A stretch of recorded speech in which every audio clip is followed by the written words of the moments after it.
watching News 8.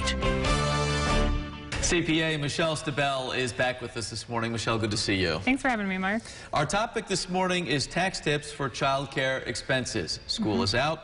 Lots of families will be taking advantage of child care services or summer camps. There are some ways that they can save on those expenses. Where do we begin? Yeah, the IRS has two ways to save for individual taxpayers. They can take advantage of a FSA, which is a flex spending account, or on their tax return, they could take a dependent care tax credit. All right, let's start with the FSA side of things. How does that work? So usually in the fall, a taxpayer would be able to set aside or tell their employer to set aside a certain amount of money, up to $5,000, into this FSA flex spending account, and then during the next calendar year, they can use that money for qualified dependent care expenses. All right, so you have to have done that ahead of time. You can't try and set one up right now. Right. And that's an important thing to know. Absolutely. And it's limited to what those expenses, the qualified expenses would be. It would be summer day camps, which people could take advantage of this summer if they set it up last year.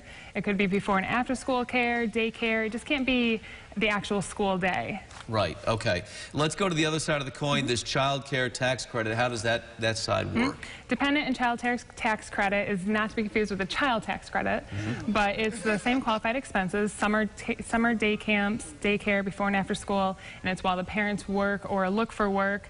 There is a credit of up to between 20 and 35% of the expenses incurred on that care. Okay, so 35% is that threshold there.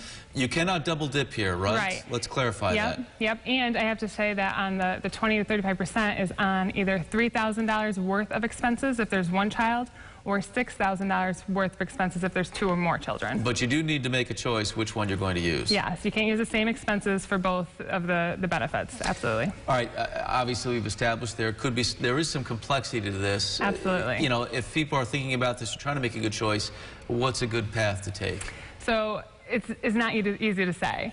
So because it is very complex and dependent on the taxpayer's individual situation, which route is better, I would suggest getting a full detailed projection prepared, and that might require the use of a professional. So I would say reach out to your tax accountant to ask them what is better for a taxpayer's independent situation, and they should be able to help you out. Go from there. All right, Michelle, thank you.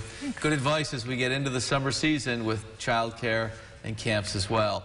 Lots more information online at the State Society's Get Money Smart page, nysscpa.org/getmoneysmart. That link on our site at rochesterfirst.com.